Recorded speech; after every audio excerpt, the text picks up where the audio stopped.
glamorização, gente como a gente, popular. Gente como a gente, isso tem um grau político muito forte.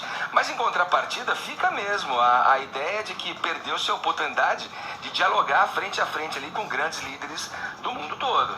É sempre interessante ler as manchetes do jornalismo tóxico, né? Então, por exemplo, o Diário do Centro do Mundo falou: acuado e deslocado, Bolsonaro almoça sozinho em bandejão de Davos, né?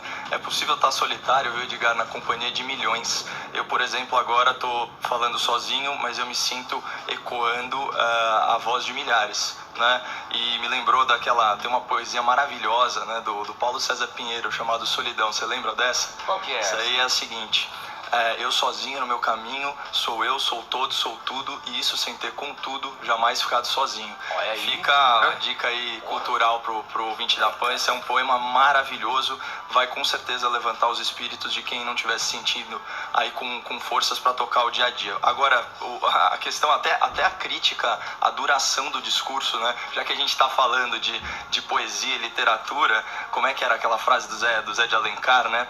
Os discursos devem ser como os vestidos das mulheres, não muito curtos para que não nos escandalizem, não muito longos para que não nos entristeçam. Vamos dar um desconto que isso foi falado aí no século XIX. O dele foi o quê? Uma mini saia ali no joelho? Né? Mas uma hot pants. Aí é com a Paulinha, né? Mas você considera que a imprensa internacional também foi tóxica? Porque a reação, Caio, é gigantesca. A imprensa internacional ela é tóxica. Aliás, eu cometi o grande erro de método de ter lido as críticas antes de ver o discurso. É ruim porque é quase impossível você se desvencilhar do pessimismo e do ranço que a elite do jornalismo tem em relação a esse novo governo. Qual que era a minha expectativa, né, diante de ler tanta crítica negativa? Eu falei, nossa, eu vou ver um discurso de saudação à mandioca, né, exaltando a estocagem do vento, enfim, que traz aí à tona da figura oculta por trás de toda criança, que é o cachorro e tal, mas não foi nada disso. Graças a Deus, minhas expectativas foram frustradas. O que eu vi foi de fato um discurso de defesa contra 3 pontos, e isso serve tanto para a imprensa nacional quanto internacional. O Bolsonaro é taxado como um cara isolacionista, né? Em primeiro lugar, antidemocrático e inimigo do meio ambiente. E ele focou o discurso dele nesses 3 pontos. Ele abre o discurso dele na parte do isolacionismo falando o seguinte: confesso que estou emocionado e me sinto muito honrado em me dirigir a uma plateia tão seleta. Depois ele valoriza o Fórum de Davos enquanto órgão multilateral e com humildade então se coloca aberto ao diálogo numa relação de interdependência com o mundo.